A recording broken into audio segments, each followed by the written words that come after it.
Welcome, everyone, to Double Eagle, the Golf Podcast / Zoomcast. I'm Roy J. Akers, courtesy of Skyview Sports. With me, I have Peter Hurlbut, the Rock and Roll Golf Insider from, was it WLPQV in Columbus, Ohio, right? WLVQ.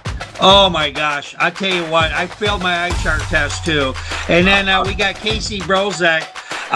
Casey, go ahead. You are the director of golf, I understand, at Medinah Country Club, located just outside of Chicago, Illinois. And everybody, Casey, you are really getting ready for a huge, probably the biggest tournament of the year, or one of the 2 or 3 biggest, with the President's Cup. And I imagine you can hardly wait to do that. As your club, you are a platinum club.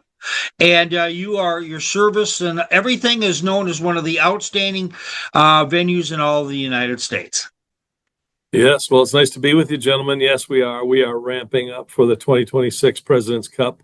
It's right around the corner, and there's no stopping it now. It is coming fast. Yeah, we're at T-minus 40 days and all of that. We're gonna the first half. We're gonna pretty much be talking about the club, and then when we come back from the break, our audience can certainly look forward to finding out about this year's President's Cup. Peter, you got a couple questions to start off.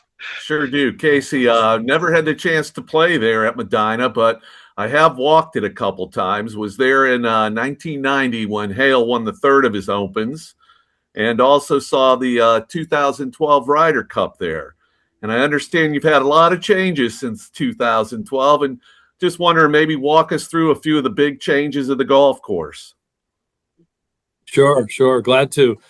Yes, you're absolutely right. In 2023, we took on a renovation of course number 3 with the architecture firm OCM. Ogilvy, Cocking and Mead is their name, and they're out of Australia. Everybody knows Jeff Ogilvy. Jeff Ogilvy will be the international team captain. So some insider information on where the humps and bumps and all the breaks are on our golf course. But certainly we're very, very happy with the way things turned out with course number 3.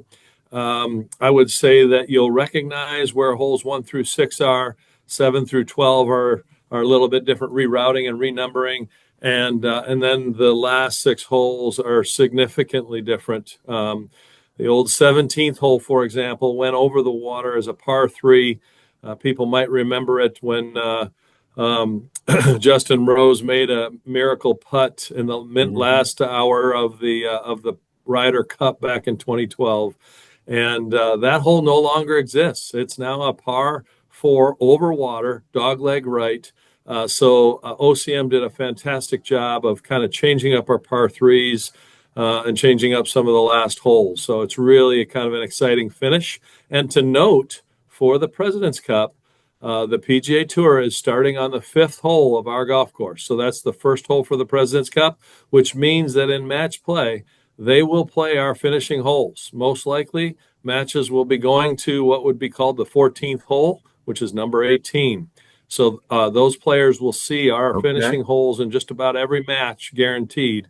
So it should be a pretty exciting finish. Yeah, that sounds great. And took a bunch of trees and added some native areas also?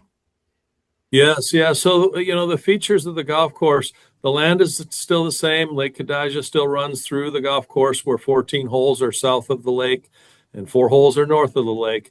But then in amongst the terrain, you've got 50 acres of fescue, quite a bit of tree removal, and all the bunkering is really within the terrain and the way the slopes and terrain flows. So it's a really comprehensive look at the golf course from the 1st hole to the 18th hole.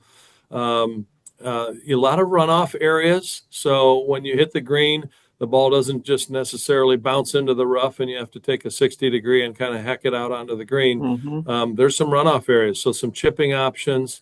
And then within the golf course on our hole 5, 6, and 7, which will be President's Cup 1, 2, and 3, we feature a fence. It's a split rail fence. Back in the 30s, OCM found some pictures where we had a feature fence on the golf course. And on our sixth hole, that fence comes within 7 or 8 feet of the green, and plate is out of bounds. So it should be interesting time, and how the golf professionals, the best players in the world, handle Medinah number 3. That sounds great. Looking forward to it. Yeah. Casey, taking a look at the historical perspective from the big tournaments, I mean, you've got the who's who of golf that have won your tournaments. But one thing kind of stood out with me. Now, I understand the Western Open back in the day was a match play tournament. Did Jackie Cupid really beat Arnold Palmer, Jack Nicklaus, and Gary Player, kind of the murderer's row of that era's golf? I don't have that bit of history, but yes, back in the day, the Medinah Open started in 1930. We were founded in 1924, and then it played again in I think it was 35. 33, we had a big state tournament, and then the tournament became known as the Chicago Open. Sooner or later, it switched over to the Western Open. And I think that's what you're talking about, is when that happened in that match play tournament. Yeah. Yeah, I got that data from your Medinah website, so that's how I come up with that ditty. I need to read it. I need to read it more often. Yeah. Well, and with that, also, something that really stuck out with me was in 2019, Justin Thomas, he wins the BMW and he shoots a course record 61. At Medinah, it's like, really? Is there a response on that? Yeah, there is absolutely. There's a response. First of all, again, we're talking about the best players in the world, and they all have the potential to have everything kind of come together on certain days, right? Some of them have it come together for 4 days. So it's wonderful to have that have happened in 2019. But leading up to the tournament, it should be noted that it was very wet. So the players were not rolling balls were not rolling out of the fairway, and certainly balls were stopping near the hole. But that doesn't take away from the fact that he drove it well, he hit it on the green, and he was making a lot of putts. Tell you what, we found out more about the history, and when we come back in 30, we're going to be finding out more about the way the play is going to happen in that, and possibly make a prediction or two and take a look at the teams, and we're going to have that for you next. Golf course properties and great golf holes are showcased best from the air to give your business a magical aerial feel. 400-foot Cinema uses great angles, a cinematic feel, and show your property to customers and golfers so they want to visit your place of business and take their families or enjoy a round of golf. 400-foot Cinema is FAA certified and insured and has been to some of the most elite properties in golf. Contact 400-foot Cinema, where we can shoot as few as 3 golf holes for news stories or the entire course for a reasonable fee, and you control the content. Call us at 248-238-4449 or email us at roy@www.skyviewsports.net to find out more. Welcome, everyone, to Double Eagle Golf, the podcast. With me, we have Peter Hurlbut, and then we have Casey Brozek. Gentlemen, I'm going to go ahead and let Peter take this away once again. But taking a look at the course itself, as far as different things that golfers can expect, you kind of talked about the hole rerouting just a moment ago. Do you have anything along that line for us, Peter?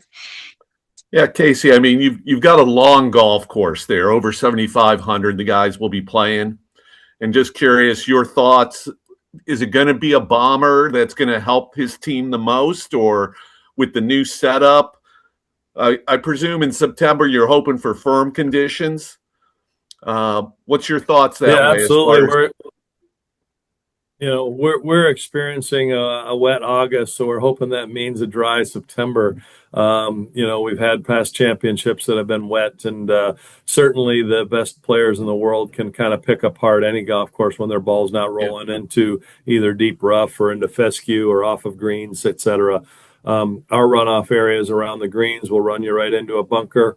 Our bunkers on course 3 are rather severe, and as you pointed out, 7,500 for these guys is kind of more of the average these days, more of the norm. But certainly in match play, you will see the cream rise to the top. I think it's all about the captains and what they do for their pairings. And, when you're playing foursomes, alternate shot, as some of your listeners maybe have Yeah. played, it's challenging. I know our U.S. teams haven't really thrived in foursomes or alternate shot, but in four ball we seem to kind of own the matches. And I think when you've got a player that can maybe lay up and play safe, and then somebody can go for it, that gives all players a little bit more ease in mind to really start firing at flags and going for longer distances off the tee.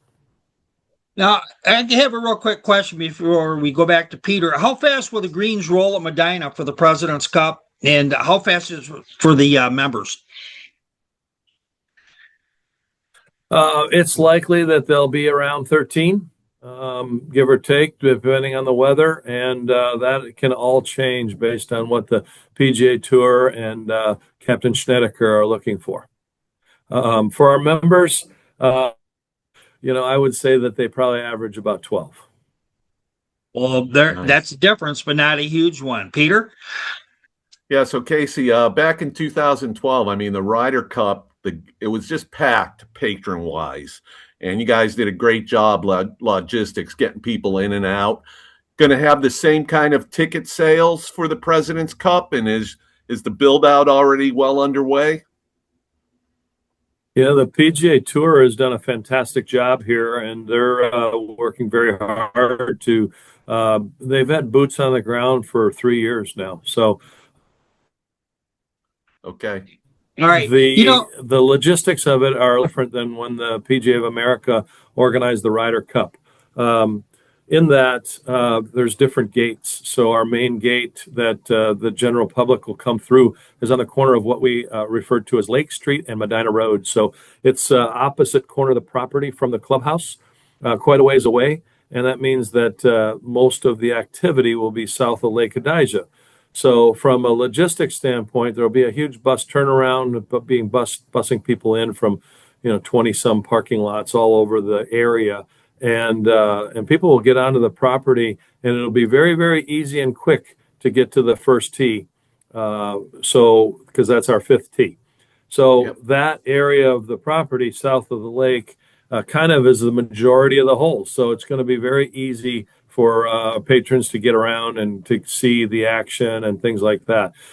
People know that when you play an event like this and you've got 4 groups on the golf course and 40,000 fans trying to watch, it can be pretty challenging. So the PGA Tour has gone way beyond as far as getting hospitality put together. From what I've been told, one of the largest venues there are on the PGA Tour is the Tour Championship at 500,000 square feet of hospitality. Here at Medinah, we're going to have 566,000 square feet of hospitality. So lots of different options for people, whether it be just a general admission ticket, grounds pass for the day, or on up. And those ticket sales are moving along. Some of them are sold out already. Great. Thank you, gentlemen. My final question is: the U.S. team is stacked. Peter and Casey, is there a certain player you think that could be the difference maker for Team USA? Casey.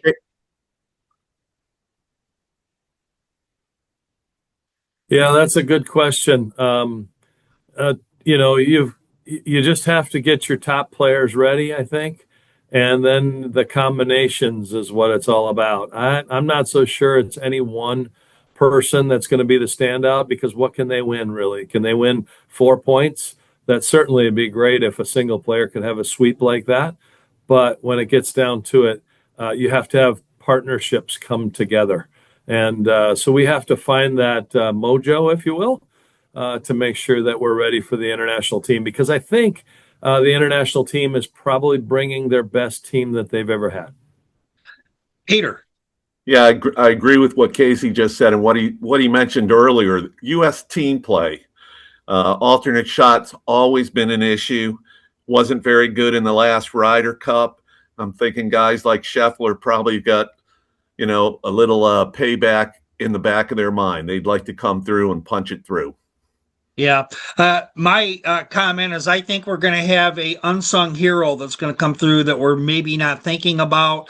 And there's always a player or two, unfortunately, that disappoint for both teams. And that's just the nature of things in golf. Some guys have a great week, some guys don't. But I think the captains will certainly have every player's attention. Well, everyone, I'd like to thank Casey Brozek from Medinah Country Club. And I'd also like to thank Peter Hurlbut from Rock and Roll down there in Columbus. I'll never get your call letters right, buddy. Go ahead and say them to us. You just make sure you get the phone number right, Roy. You're all right. It's WLVQ QFM 96. I feel like I should have one of those ringtones after you say that, just like they have on the station.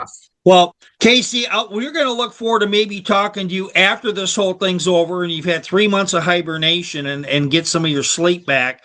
But we know it's going to be awesome. I have applied for credentials, and we'll see what happens on that particular front. But I hope to be there, as I can think of no better place to be than a fantastic venue, fantastic pro, and all the members that want to show off what a great club you really have. Thanks, Peter and Casey.